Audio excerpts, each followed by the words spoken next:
알겠습니다. 정계 은퇴한 후에 이렇게 주가가 올라가는 분이 또 계셨을까 싶은데요. 다 아시겠지만 홍준표 전 시장의 이름이 매일 회자되고 있습니다. 심지어 이재명, 이준석 두 대선 후보의 구애 경쟁까지 받고 있는데요. 이재명 후보는 낭만 정치인 홍준표, 선배님의 제7공화국 좌우 합작 정부 같이 만들어가요. 미국 갔다 오시면 막걸리 한잔 합시다. 이렇게 되고 있습니다. 이 와중에 그 홍준표 후보 지지자들 일부가 그 이재명 후보 지지 선언을 했단 말이죠. 지금 실제로 그 이재명 후보 선대위 측에서는 이 홍준표 후보 책사 이병태 교수 영입설까지 나왔었는데 지금 어떻게 됐습니까? 고려를 했던 바가 없다가 최종적인 입장일 거예요. 예. 그리고 이제 홍준표의 전 후보의 자발적 지지자들이 이제 지지 선언했던 건 맞고요. 네네. 예, 그렇습니다. 네. 그럼 실제로 저기 홍준표 후보 하와이 갔다 오시면은 이제 이재명 후보랑 이렇게 좀 뭔가 분위기 좋아지는 건가요? 글쎄요, 그것까지 모르겠는데 적어도 이제 방금 읽어주신 그 SNS 글을 게시하자 네네. 홍준표 전 후보가 예. 우리 후보를 비방하는 SNS 글을 삭제했다 그러더라고요. 그러니까 뭔가 이거는 좀 뜻과 마음이 좀 통하는 것 같은 통한 거다. 생각은 듭니다. 네네. 그리고 특히 홍준표 전 후보 같은 경우 최근에 그 한덕수 후보로의 후보 교체 시도 여기 대해서 상당히 비판적이었잖아요. 굉장히 분노했죠. 네. 그래서 이대로는 이런 식으로 정치하는 건 좀 안 된다라는 입장을 갖고 계신 것 같아요. 네.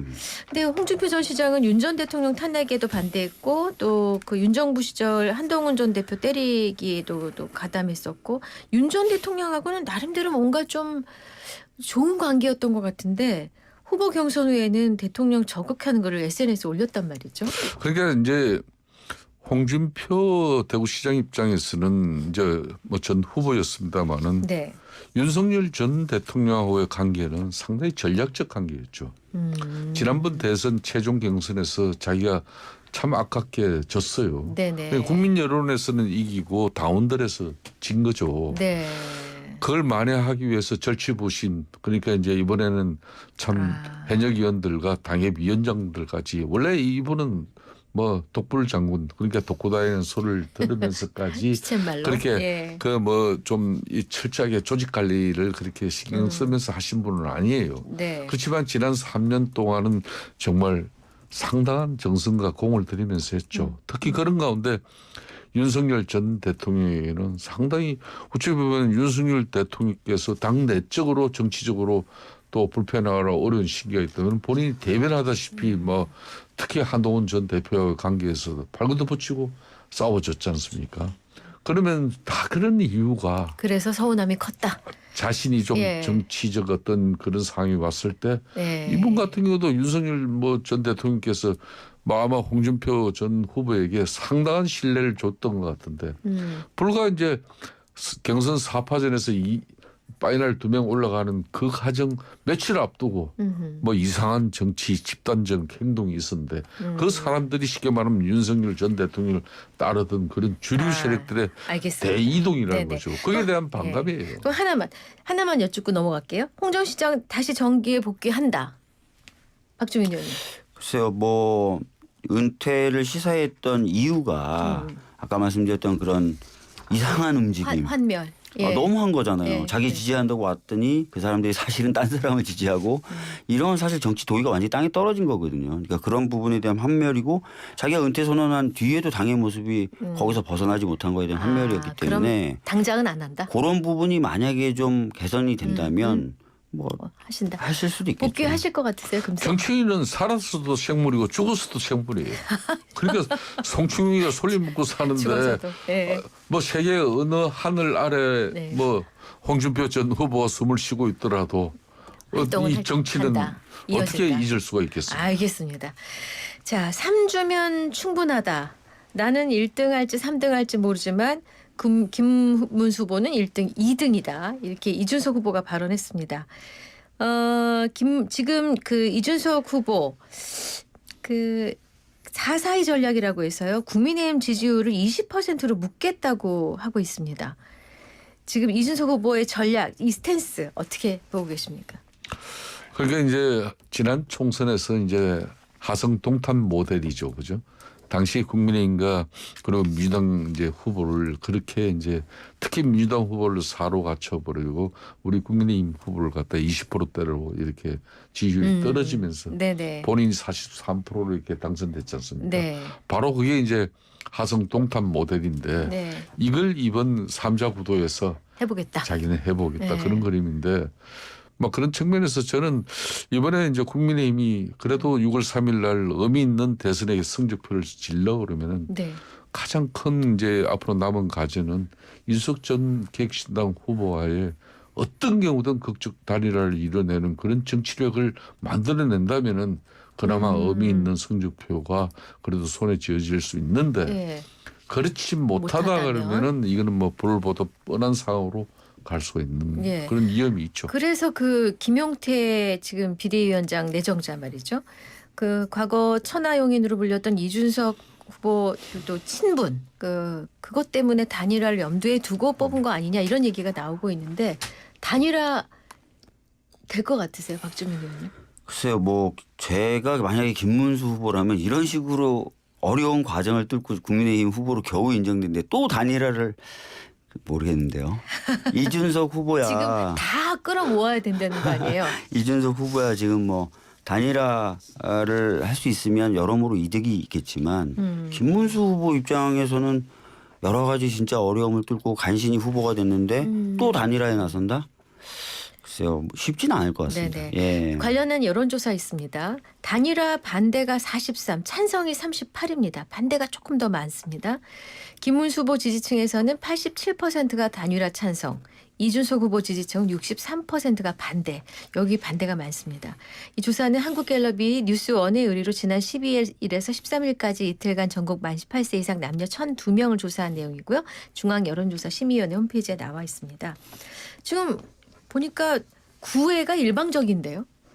그러니까 윤석열 전 대통령의 거취가 빨리 결정되어져야 되고 그래야 된다. 또 국민의힘이 이제 쉽게 말하면 윤석열 배출한 정당으로서 정치적 책임을 지는 그런 자정의 노력이 정말 처절하게 이루어져야 되는데 불과 20일밖에 안 남았지만은 네. 이제 내일 공식적인 이제 당의 비대위원장 직함을 이제 가지는 이제 김용태 비대위원장이 왜 당의 변화와 혁신을 가감하게 인정사정 없이 해내야만이 이게 이제 쉽게 말하면 단일화의 그러니까 여건이 조성된다는 겁니다. 먼저 빨리 조성해라 해야 된다. 그리고 이 여건이 조성이 돼야 막상 이제 당사적 이 결론은 이 단일화는 옆에서 이게 뭐 안 되는 거예요. 결국 후보와 후보 간에 진정 어리게 정말 이재명 후보의 과도한 입법 권력 이 3년을 지켜봤고 여기도 재앙적 대통령 통치 권력 5년마저도 더해진다면은 대한민국이 정말 독재 소리 나오는 거고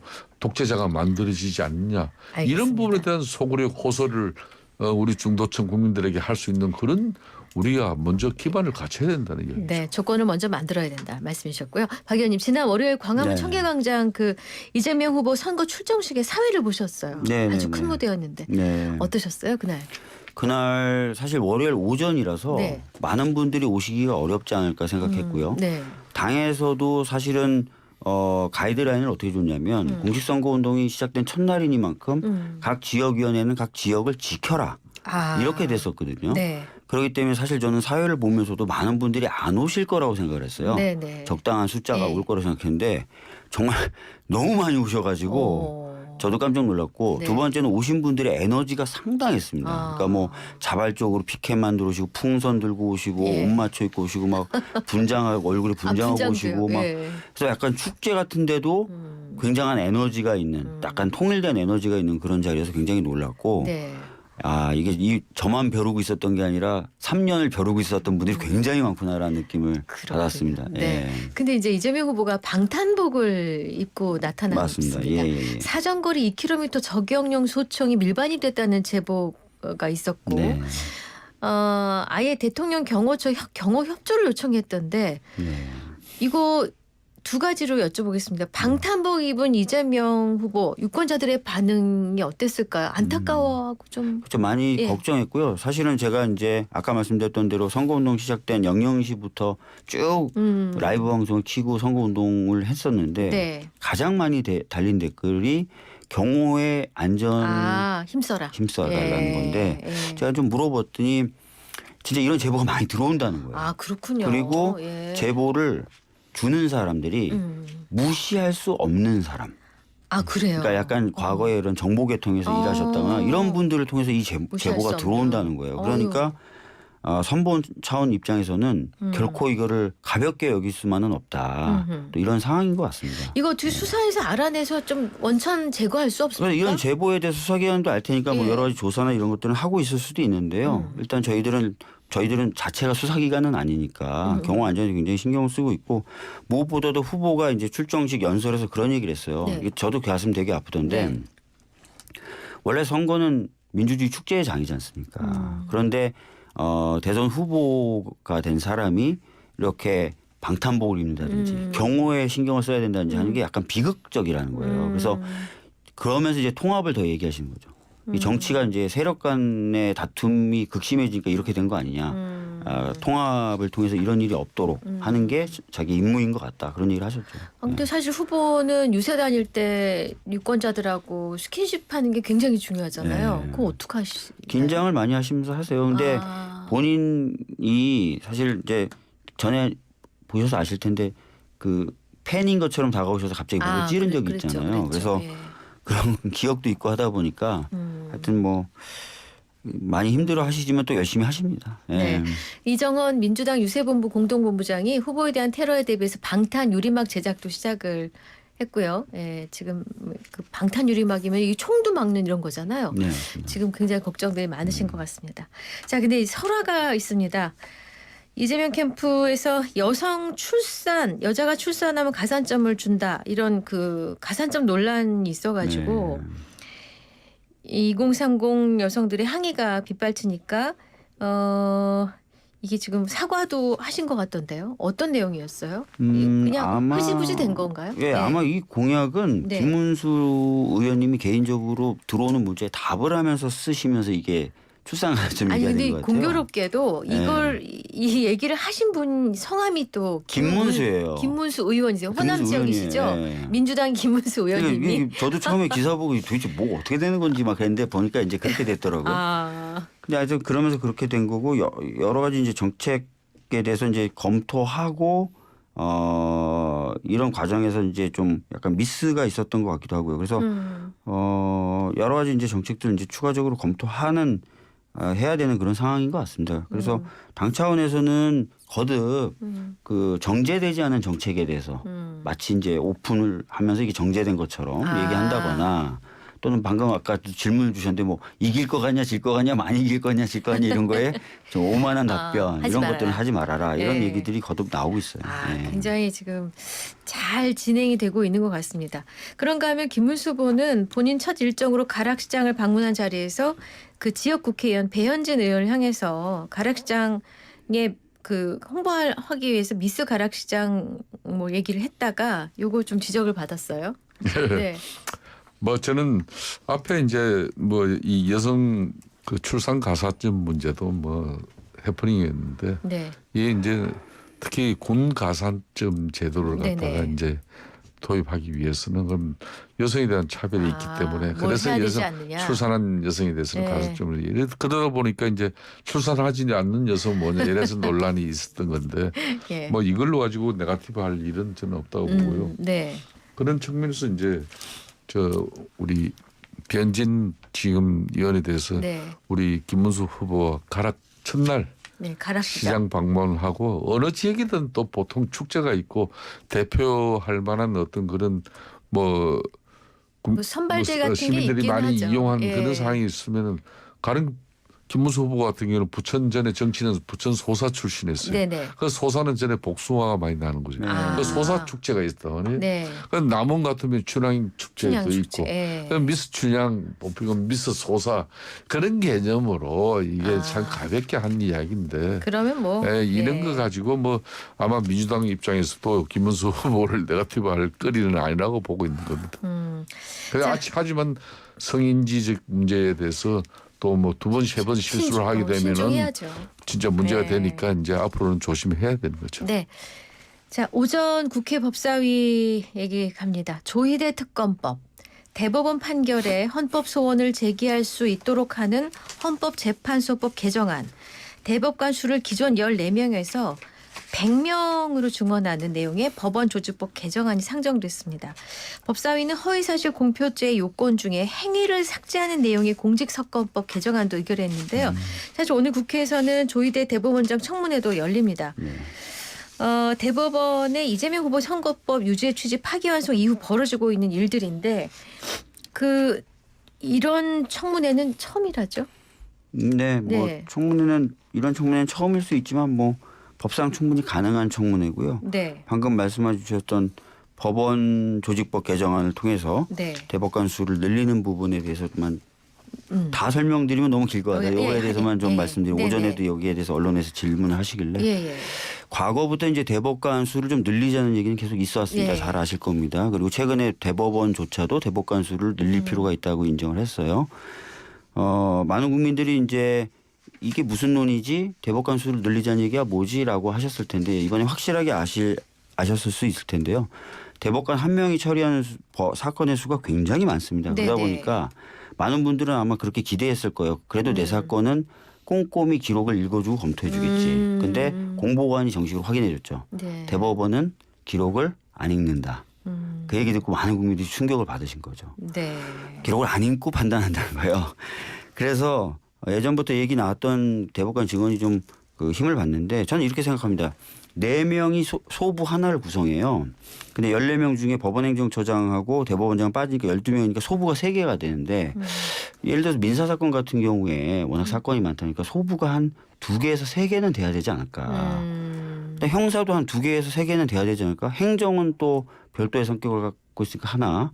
그다음에 노동의 경우에는 과거에 노동법원을 별도로 두자는 얘기가 계속 되어 왔던 만큼 그 특수성이 인정되는 분야라서 노동도 노동대법원이 안 되면 소부라도 하나. 특허는 특허법원이 따로 있습니다. 네. 일반 판사들이 특허 사건을 못 다뤄요. 네네. 기술을 알아야 되기 때문에. 네. 그래서 굉장히 특별한 경력을 갖고 있는 법관들이 주로 특허를 다루거든요. 그럼 특별도 대법원 올라가는 특허도 특허 소부도 하나는 있어야 되는 거 아니에요?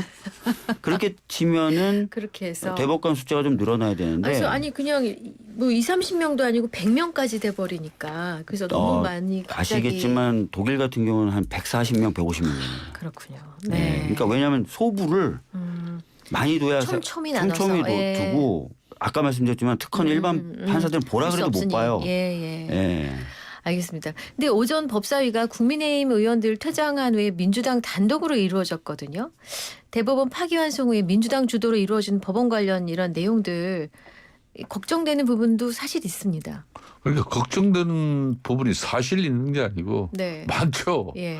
그러니까 이미 뭐 법사위 통과됐습니다마는 만일 이재명 후보가 대통령 당선되면 재판짐 중지법 같은 경우 그게 이제 파기환송 됐지만은 이제 그 재판이 다음 대통령 임기 끝날 때까지는 재판이 이루어지지 않으면은 결론은 뭐 이재명 뭐 후보의 사법 리스크는 지금 이제 뭐 5개 지금 뭐 여러 가지 12개죠? 그렇게 해서 5개 재판이 이루어지고 있는데 네. 그 모든 게 다 중지될 수 있는 것이고 또 지금 이제 가장 지금 이제 공직선거법 같은 경우는 이미 뭐 대법에서 유죄 취지로 파기환송까지 됐지만은 이것도 유명무실해져 버리기 때문에 그러니까 이제 말 그대로 이게 국회 입법 권력에다가 또 대한민국의 대통령 행정 수반으로서 통치 권력 그리고 이제 사법 권력까지도 이렇게 이제 사상 그 대통령과 민주당 손에 다 있으면은 대한민국이 독재 소리 안 나오겠습니까? 네. 자, 여기까지만 들어야겠습니다. 네. 자, 오늘 전국대담 친구들 우리 박주민 기본사위위원장님 오늘 이제부터 선대위 직함으로 가겠습니다. 기본사위위원장님하고 김성태 국민소통위원장님 두 분과 함께했습니다. 감사합니다. 네, 감사합니다.